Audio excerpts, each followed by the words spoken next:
사연 시작하기 전에 무료로 할 수 있는 구독과 좋아요 부탁드립니다. 세상살이 이야기를 찾아주신 고마운 분들께 기쁨과 행복이 가득하시길 바랍니다. 저는 오늘 일주일마다 남자를 바꿔가며 동거하는 여자를 직접 만나 사과하기로 결심했습니다. 남 욕하다가 결국 제 얼굴에 침 뱉은 꼴이더라고요. 그 여자가 어떤 사람인지 알게 된 건 너무 늦은 뒤였습니다. 내 이름은 김정순, 65살입니다. 서울 변두리 오래된 빌라 201호에 30년째 살고 있죠. 남편은 몇 년 전에 먼저 갔고 아들은 결혼해서 분당으로 나가 살고 손주는 가끔 주말에만 얼굴 비춥니다. 그러니 하루 종일 이 빌라를 들락날락하는 사람들 구경하는 게 어쩌면 제 가장 큰 취미가 되어버렸는지도 모릅니다. 그 여자가 이 빌라에 들어온 건 작년 늦가을이었어요. 302호 새 세입자 들어온대요. 젊은 여자라던데. 주인 아저씨, 박 사장이 계단에서 담배 피우며 말했죠. 요즘 젊은 것들은 시끄럽고 지저분해서 싫은데 그래도 빈집보단 낫죠 뭐. 나는 입으로는 그렇게 말했지만 속으로는 조금 기대도 했습니다. 아휴, 그래도 젊은 사람 들어오면 건물에 활기도 좀 돌겠지. 그렇게 생각했죠. 그날 늦은 오후 살짝 열린 출입문 옆으로 검은 롱패딩을 입은 여자가 짐을 끌고 올라왔습니다. 안녕하세요. 그녀가 먼저 인사를 했어요. 길게 묶은 머리, 마른 몸, 겉으로 봐선 요란하지 않은 조용한 인상이었습니다. 아이고, 올라와요. 302호죠? 나는 일부러 환하게 웃으며 말을 건넸습니다. 네, 오늘 이사 왔어요. 잘 부탁드립니다. 그래요. 혼자 사나 봐요? 그녀가 잠시 망설이다가 고개를 끄덕였습니다. 네, 혼자요. 그때만 해도 그 말을 그대로 믿었습니다. 그런데 일주일 뒤 이 빌라에 이상한 소문이 돌기 시작했습니다. 정순 이모 들었어요? 동네 마트 앞에서 만난 이웃이 귓속말로 물었습니다. 뭘? 302호 그 여자요. 또 남자 올라가는 거 봤다니까요? 짐까지 들고 같이 올라가더래요. 또라니? 지난주에도 어떤 남자랑 같이 들어가더니 이번 주엔 또 다른 남자래요. 얼굴이 완전 딴 사람이었대. 그 말에 내 눈썹이 저절로 치켜 올라갔습니다. 요즘 세상이야 혼전동거에 뭐에 별게 다 있지만 그래도 일주일마다 남자를 바꾼다는 말은 쉽게 들을 수 있는 건 아니었습니다. 에이 설마. 입으로는 그렇게 말했지만 집으로 돌아오는 길 저도 모르게 302호 현관문을 자꾸 힐끗힐끗 보게 되더군요. 그리고 그날 밤 정말로 봐버렸습니다. 늦은 시간 계단에 쓰레기를 버리러 내려가는데 굵은 체격의 남자 하나가 상자를 들고 올라가고 있었습니다. 도와드릴까요? 내가 습관처럼 말을 걸었죠. 아, 괜찮습니다. 그 남자가 상자를 더 끌어안으며 웃었습니다. 302호 가시나 봐요? 내가 슬쩍 떠보듯 묻자 그는 잠시 멈칫하더니 애매한 미소를 지었습니다. 네, 거기 맞아요. 그리고 302호 현관 비밀번호를 너무도 익숙하게 누르고 쏙 들어가 버렸습니다. 그 순간 가슴이 쿵 내려앉았습니다. 진짜네. 지난주에 본 남자는 덩치도 키도 완전 딴 사람이었는데 내 머릿속에서 집 앞 마트 아주머니의 말이 떠올랐습니다. 일주일마다 남자를 바꿔가며 동거한대. 그때부터 저도 모르게 그녀를 다른 눈으로 보기 시작했습니다. 솔직히 말하면 내가 그 여자를 더 미워하게 된 건 내 며느리 때문이었습니다. 아들은 10년 전지 예쁜 대학 후배를 데려와 결혼하겠다고 했습니다. 처음엔 반대했어요. 너무 어려 보였거든요. 지금은 보고 좋아서 그렇지 사는 건 현실이야. 그렇게 잔소리도 많이 했죠. 그래도 결혼 후 며느리는 나름 성실하게 살려고 애썼습니다. 문제는 아들이 회사에서 사고를 치고 실직자가 되었을 때였습니다. 대출, 카드가 이것저것 밀리기 시작하자 둘은 서로를 원망하며 싸우기 시작했습니다. 오빠는 책임감이 없어. 넌 맨날 불만만 많아. 결국 갈라섰습니다. 그리고 며느리에게서 돌아온 마지막 카톡 한 줄. 어머니, 죄송해요. 저도 제 인생 한 번은 제 마음대로 살아보고 싶네요. 그 뒤로 내 머릿속에는 이상한 선입견이 생겼습니다. 요즘 젊은 여자애들은 다 그러는 건가? 그래서 더더욱 302호 여자가 마음에 안 들었던 것 같습니다. 어쩐지 우리 며느리도 저렇게 살고 있을지 모른다는 생각에 부하가 치밀었어요. 소문은 점점 자라났습니다. 밤마다 남자 웃음소리 들린대. 술 마시는 소리도 난다더라. 지난주 남자, 이번 주 남자랑 완전 달라. 어느 날은 우편함 앞에서 다른 이웃이 그러더군요. 이모, 우리 집 딸이 그러는데 그 집 문틈으로 남자 구두가 늘 바뀐대요. 일주일마다 하나씩 사라졌다, 새로 생겼다 그런다네. 아이고, 세상에 입에서 절로 아이고 소리가 나왔습니다. 그러던 어느 밤 갑자기 빌라 앞에 경찰차가 멈춰 섰습니다. 창밖을 내다보니 경찰 2명이 302호로 올라가고 있었습니다. 심장이 벌렁거렸습니다. 역시 뭔가 있었구나. 나는 방문을 살짝 열고 몰래 계단으로 나갔습니다. 문 앞에서 낮게 주고받는 목소리가 들렸습니다. 실례합니다. 302호시죠? 층간소음 신고가 들어와서요. 아, 죄송합니다. 저희가 오늘 좀 늦게까지 얘기를 해서 문 사이로 들려오는 목소리는 분명 302호 여자 수진이라는 이름을 쓰는 그 여자였습니다. 앞으로는 조금만 조심해 주세요. 특히 밤 10시 넘으면요. 네, 죄송합니다. 신경 더 쓸게요. 경찰들이 내려갈 때 나는 계단 모퉁이에 숨어 있다가 얼굴을 훔쳐봤습니다. 젊은 경찰 하나가 나를 흘끗 보더니 말했죠. 할머님, 혹시 이 집에서 큰 소리 들리셨어요? 아휴, 요즘 애들이 시끄러운 건 좀 그렇지만 그래도 경찰까지 올 정도는 아닌 줄 알았지. 입으로는 그렇게 말하면서도 속으로는 이렇게 생각했습니다. 이제 저 여자도 경찰 기록에 딱 찍힌 거야. 그날 이후로 나는 완전히 302호 여자를 범죄자 취급하기 시작했습니다. 결정적인 날은 눈이 흩날리던 어느 일요일이었습니다. 계단을 치우려고 빗자루를 들고 올라가고 있는데 302호 문이 살짝 열리며 한 남자가 나왔습니다. 머리는 덥수룩하고 볼은 파이고 옷은 헌 옷처럼 해져 있었습니다. 그가 신발을 신으려고 허리를 숙이는 순간 소매 안쪽으로 시커먼 멍들이 보였습니다. 나는 본능적으로 뒤로 물러섰습니다. 폭력 남자다. 저 여자는 저런 남자들이랑 일주일씩 산단 말이야? 가슴이 쿵쾅거렸습니다. 마침 빌라 앞에서 박 사장과 마주쳤습니다. 사장님, 내가 숨도 고르지 않고 말을 꺼냈습니다. 302호 그 여자 있잖아요.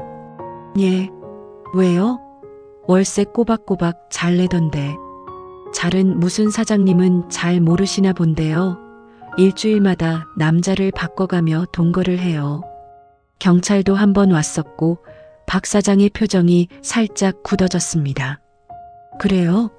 이 빌라가 무슨 이상한 집으로 소문나면 사장님 장사에도 안 좋아요. 다음 세입자도 구하기 힘들 거고요. 사람들이 얼마나 입이 빠른데 나는 그동안 동네에서 들은 소문, 내가 본 장면들을 부풀려가며 말해버렸습니다. 이대로 두면 안 돼요. 쫓아내야 합니다, 사장님. 그 순간 제 입에서 나오던 말이 제 어머니 목소리랑 똑같다는 걸 알고 있었는지 몰랐는지 나는 스스로를 생각 있는 어른이라고 믿고 있었지만 그때 나는 그저 여느 동네 아줌마와 다를 바 없는 소문쟁이였던 겁니다. 박 사장은 잠시 생각에 잠긴 듯 하다가 말했습니다. 그래요. 한번 얘기는 해보죠. 근데 요즘 세상에 이유 없이 내보내면 문제될 수도 있으니까. 정순 씨도 같이 올라가 줄래요? 그 말에 나는 조금 뜨끔했지만 이미 물은 엎질러졌다고 생각했습니다. 그럼요. 당연히 같이 올라가야죠. 그렇게 우리는 302호로 향했습니다. 302호 앞에 섰을 때 내 심장은 요란하게 뛰고 있었습니다. 이 문 너머에서 어떤 더러운 장면이 나와도 놀라지 말자 스스로를 다독이며 숨을 고르고 있는데 문이 먼저 열렸습니다. 아, 사장님? 수진이 문 앞에 서 있었고 손에는 쓰레기 봉투가 들려 있었습니다. 아, 예. 수진 씨, 잠깐 얘기 좀 할 수 있을까요? 박 사장이 머뭇거리자 그녀가 우리를 번갈아 보며 말했습니다. 안으로 들어오실래요? 지금 나가려다가 잠깐 시간은 있어요. 박 사장이 나를 한번 쳐다봤습니다. 나는 그래, 들어가 보자 눈빛으로 신호를 보냈습니다. 302호 안으로 들어서는 순간 나는 멈칫 서버렸습니다. 내가 상상하던 그 어떤 장면도 없었기 때문입니다. 대신 내 눈에 들어온 건 거실 한쪽 벽을 가득 메운 화이트보드와 종이들, 그리고 반듯하게 정리된 침구와 가지런한 식탁, 솜씨 좋게 놓인 반찬들이었습니다. 생각보다 깔끔하네요. 박 사장이 먼저 말을 꺼냈습니다. 나는 말이 나오지 않았습니다. 수진이 눈치를 보며 웃었습니다. 죄송해요. 집이 좀 좁죠? 그래도 여기서 사람들이 다시 시작하거든요. 사람들이요? 내가 저도 모르게 물었습니다. 그녀는 잠시 고개를 갸웃하더니 우리를 거실 쪽으로 안내했습니다. 앉으세요. 지금은 아무도 없어서 괜찮아요.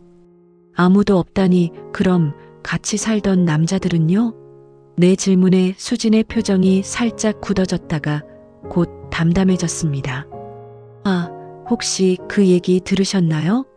제가 일주일마다 남자를 바꿔가며 산다는 그 말에 나는 순간 얼굴이 화끈 달아올랐습니다. 그게 아닌가요? 수진은 잠시 우리를 바라보다가 한숨을 길게 내쉬었습니다. 이왕 이렇게 된 거 말씀드릴까요? 그러고는 거실벽 쪽으로 걸어가 화이트보드를 가리켰습니다. 거기엔 커다란 글씨로 이렇게 적혀 있었습니다. 주간단기 보호자립 프로그램 1주차, 기본생활습관 정리 2주차, 알코올 도박 중단 교육 3주차, 일자리 연계 1인단 최대 1주 입소 가능. 그 밑에는 구청 위탁 단체 다시서기 프로젝트라고 쓰여 있었습니다. 이게 뭐예요? 박 사장이 먼저 물었습니다. 수진이 조용히 웃었습니다. 여기가요. 사실은 노숙도박 중독자, 가정폭력 가해자 중 변화의지가 있는 남자들이 한 주씩 머무는 집이에요. 예. 나는 깜짝 놀라 입을 벌렸습니다. 그런데 왜 하필 집에서요? 시설 같은 데가 있지 않아요? 있죠. 하지만 거기 입소하려면 순서도 기다려야 하고 서류도 많고 무엇보다 수진의 눈빛이 잠시 어두워졌습니다.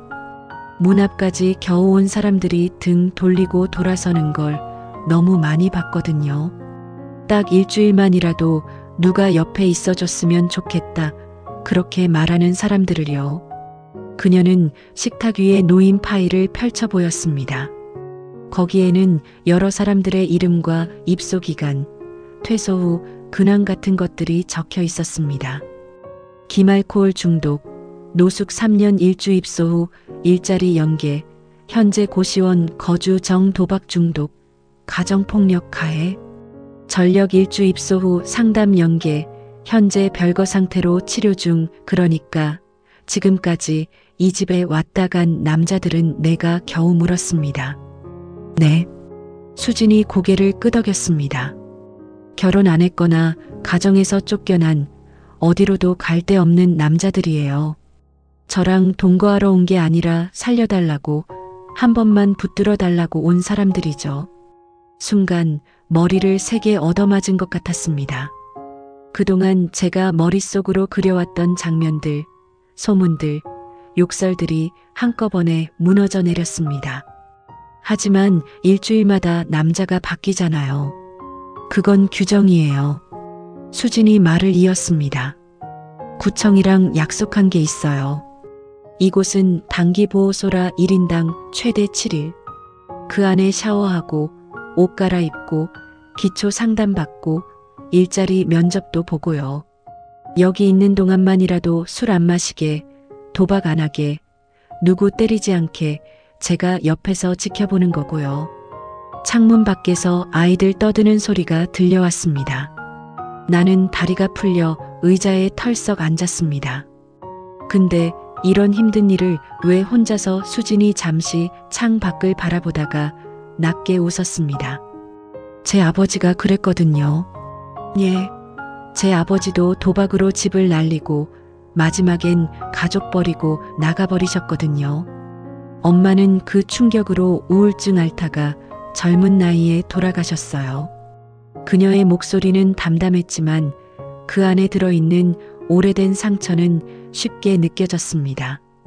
그래서 어릴 때 그런 생각을 했어요. 누군가 아빠 손목을 단 한 번만 붙잡아 줬다면 우리 가족이 이 지경까지 됐을까? 나는 아무 말도 하지 못했습니다.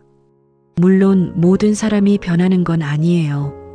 치료받다가 다시 술 마시는 사람도 있고 일자리 나갔다가 또 도박장으로 가는 사람도 있고요. 그래도 한 명이라도 길을 바꾸면 좋겠다는 마음으로 시작했어요. 그녀가 살짝 웃으며 말했습니다. 그래서 사람들이 저보고 그러죠. 제정신 아니라고. 일주일마다 남자 바꿔가며 살고 싶냐고. 그 말에 내 얼굴이 확 달아올랐습니다. 그게 내가 뒤에서 했던 말이었으니까요. 근데 어떻게 그런 사람들을 집까지 데려와요? 위험하지는 않아요? 내가 조심스럽게 묻자 수진이 살짝 웃었습니다. 처음엔 무서웠죠. 그래서 조건을 몇 개 걸었어요. 그녀는 화이트보드 밑에 붙어있는 종이를 가리켰습니다.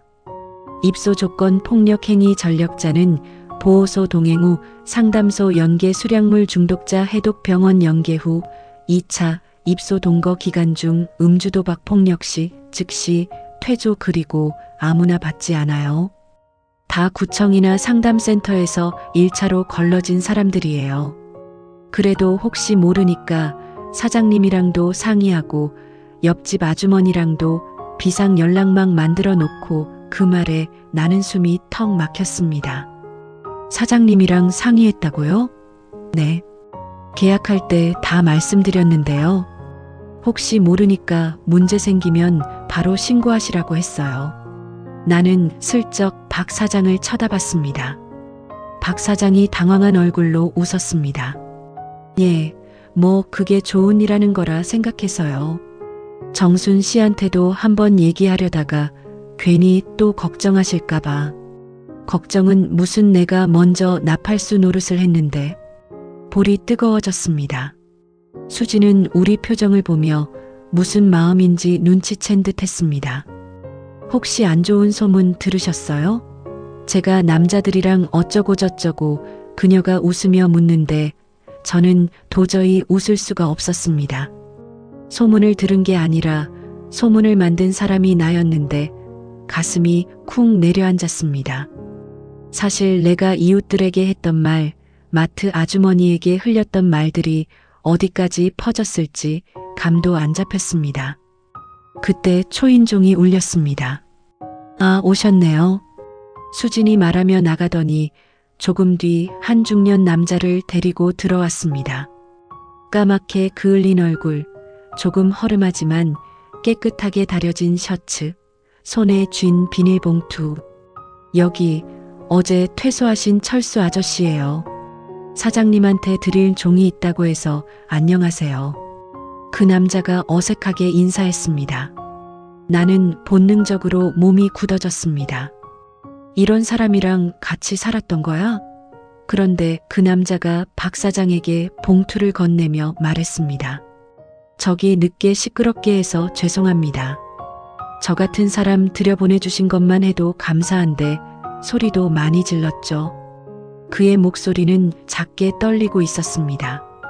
술 끊는다고 몸이 안 좋아져서 밤마다 진땀 흘리고 소리 지르고 민폐만 끼치고 간 것 같아서요. 그 말에 나는 깜짝 놀랐습니다. 소리 지른다는 말에 나는 폭력, 싸움만 떠올렸었는데 실은 해독 과정에서 몸이 떨리고 아파서 그랬을 수도 있다는 생각은 한 번도 하지 않았거든요. 철수 아저씨가 봉투에서 종이를 꺼내 박 사장과 수진 앞에 내밀었습니다. 이거 뭐예요?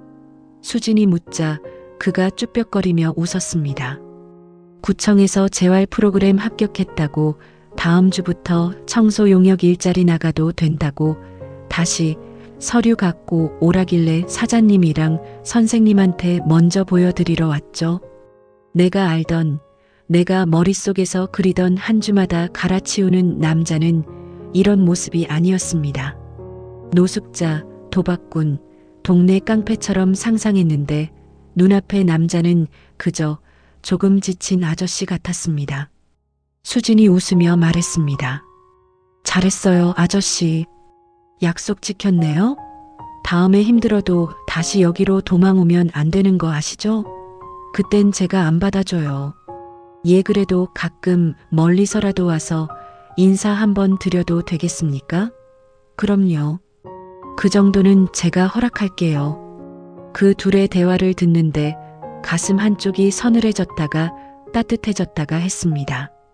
나는 대체 무슨 눈으로 사람을 보고 있었을까? 그제야 창피함이 아닌 부끄러움이 진짜로 밀려왔습니다. 302호를 나와 계단을 내려오는데 다리가 후들거렸습니다. 박 사장이 머쓱하게 웃으며 말했습니다. 정순 씨, 미안합니다. 미리 말을 못해줘서. 아니에요. 내가 더 미안하죠. 말끝이 떨렸습니다. 나는 아무것도 모르면서 판결부터 내렸어. 일주일마다 남자를 바꿔가며 동거하는 여자. 내가 그 말을 몇 번이나 입 밖으로 꺼냈는지 기억도 안 납니다. 그 말을 듣고 다른 사람들이 얼마나 더 살을 붙였을지도 모르겠고요. 집에 돌아와 거울을 봤습니다. 거울 속에는 입으로는 요즘 젊은 것들을 욕하면서 정작 자기 자신이 가장 지독한 폭력을 휘두르고 있던 여든도 아닌 65살 여자 하나가 서 있었습니다. 상처를 준 건 손찌검이 아니라 말이었고 출입문 킁킁 맞던 시선들이었습니다. 밤이 깊어갈수록 마음이 더 무거워졌습니다. 가만히 있으면 조금은 잊힐지도 모르지. 하지만 그러면 나는 또 도망치는 거겠지. 엄마가 떠난 날 아빠가 술김에 했던 말이 떠올랐습니다. 나는 아무 짓도 안 했어. 아무것도 안 했다는 것 자체가 죄가 될 수도 있다는 걸 그때 처음 알았습니다. 그래서 이번에는 아무것도 안 하는 쪽을 선택하고 싶지 않았습니다. 며칠 뒤 나는 작은 손가방에 반찬 몇 가지를 싸들고 다시 302호를 찾았습니다. 초인종을 누르자 문이 열리며 수진이 고개를 내밀었습니다. 김 여사님, 잠깐만 들어가도 될까? 내 목소리는 내가 들어도 이상할 만큼 조심스러웠습니다. 그럼요. 들어오세요. 거실 한가운데 서서 나는 한참 동안 말을 못 꺼냈습니다. 그러다 겨우 손에 든 비닐봉투를 내밀었습니다. 이거 별건 아니고 집에서 반찬 좀 했는데 늦게까지 고생한다면서 나눠 먹으라고. 그냥. 수진이 봉투를 받아들고는 살짝 웃었습니다. 어머, 이런 것까지 감사해요. 순간 그 웃는 얼굴이 너무 편안해서 나는 더 이상 버틸 수가 없었습니다. 저기 목이 메어 말이 잘 안 나왔습니다. 그 소문 있잖아요. 내가 좀 떠들고 다녔어요. 수진이 조용히 나를 바라봤습니다. 솔직히 그때는 내가 뭘 하는지도 몰랐고 그냥 이건 아니다 싶어서 입부터 나갔고 눈가가 뜨거워졌습니다. 미안해요. 그 말이 나오는 순간 몸이 후들후들 떨렸습니다. 이 나이에 누군가에게 진심으로 사과한다는 게 이렇게 어려운 일인지 처음 알았습니다. 수진이 한동안 대답이 없다가 천천히 입을 열었습니다. 김 여사님, 네, 사실 제가 제일 무서워했던 게 그거예요. 소문이요? 네. 제가 아무리 조심해도 이 일 자체가 사람들 눈에는 예쁘게 보이진 않을 거라는 거. 그래서 구청이랑 이 일 시작할 때 악플도 감수하겠다 약속했어요. 그녀가 작게 웃으며 말했습니다. 근데 막상 그 소문이 제가 사는 집 바로 옆에서 돌아다닐 줄은 몰랐죠. 가슴이 아릿해졌습니다. 그래도 이렇게 와서 말씀해 주셔서 감사해요. 정말 괜찮아요? 괜찮은 척이라도 해볼게요. 수진이 장난스럽게 말하며 웃었습니다. 대신 한 가지 부탁해도 될까요? 뭔데요? 앞으로 여사님이 다른 데 가셔서 정정 좀 해주시면 안 돼요? 거기 이상한 여자 아니다. 좋은 일 하는 애다 그렇게요. 나는 머뭇거릴 것도 없이 고개를 끄덕였습니다. 그럼. 그건 내가 전문가지. 말을 하고 나니 우습기도 하고 또 눈물도 나왔습니다. 그리고 변하지 않는 것 그 후로 나는 정말로 정정 전문가가 되었습니다. 마트 아주머니에게, 우편함 앞 이웃들에게, 심지어 동네 미용실 아줌마에게까지 일일이 말을 하고 다녔습니다. 302호 그 여자 말이야? 아이고, 우리가 오해했더라고. 일주일마다 남자 바꾸는 게 아니라 일주일씩 남자 살려내는 애더라니까. 사람들은 처음엔 반신반의하다가 조금씩 표정이 달라졌습니다. 어느 날은 마트에서 이런 말도 들었습니다. 어제 그 여자 노숙인 아저씨 손 붙잡고 병원 데려가는 거 봤어요. 요즘 세상에 그렇게까지 하는 사람 어디 있어요? 나는 괜히 가슴이 흐뭇해져서 말했습니다. 그러게 말이에요. 우리 빌라에 천사가 살고 있는 줄 몰랐지 뭐야. 물론 모든 소문이 한 번에 사라진 건 아닙니다. 여전히 귀를 쫑긋 세우고 뒷담화 좋아하는 사람들도 있고 그래도 난 찜찜하다 말하는 사람들도 있습니다. 그래도 이제 그런 말이 들려오면 나는 이렇게 말해줍니다. 봐요.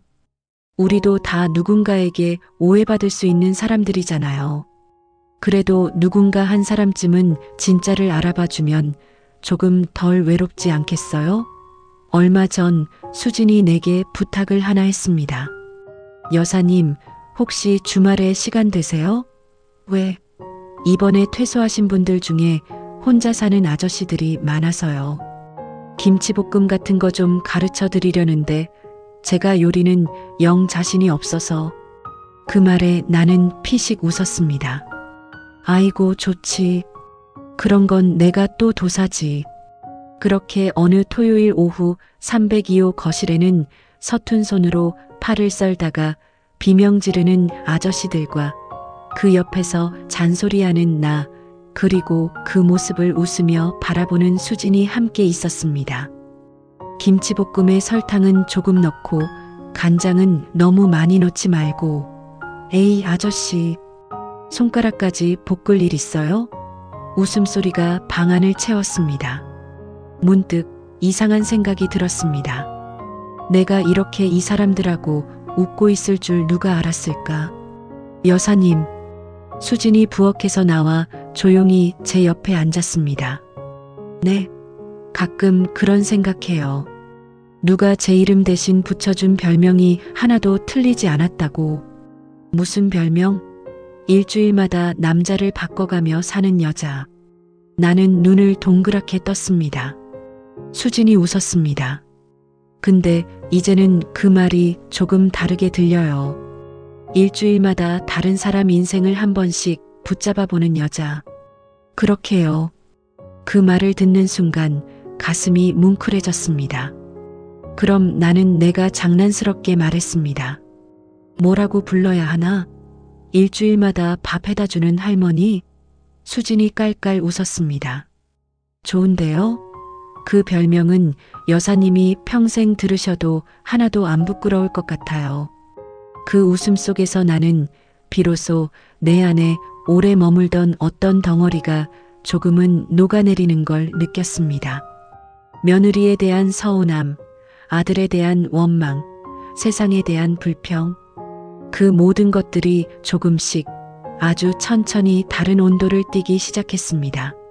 마지막으로 제가 배운 것 이 이야기는 자극적인 제목으로 시작하지만 결국 제가 하고 싶은 말은 단순합니다. 사람을 한 줄짜리 소문으로 정리하지 말자. 일주일마다 남자를 바꿔가며 동거하는 여자는 제가 붙인 최악의 꼬리표였지만 알고 보니 그 사람은 일주일마다 다른 남자들의 인생을 살려내는 사람이었습니다. 그리고 그 옆에서 밥해주고 잔소리하는 늙은 아줌마 하나도 그 사람 덕분에 조금은 다른 인생을 살게 되었습니다. 그러니까 이 이야기의 해피엔딩은 이겁니다. 소문 속 나쁜 여자는 알고 보니 누군가의 마지막 손을 붙잡아주는 좋은 사람이었다. 그리고 소문을 만들던 늙은 여자는 그 좋은 사람 옆에서 평생 욕 대신 응원을 해주기로 했다. 이렇게요. 그게 내가 늦게나마 선택한 두 번째 인생입니다. 이상으로 세상살이 이야기를 마칩니다. 무료로 할 수 있는 구독과 좋아요 부탁드립니다. 다음 이야기로 인사드리겠습니다. 감사합니다.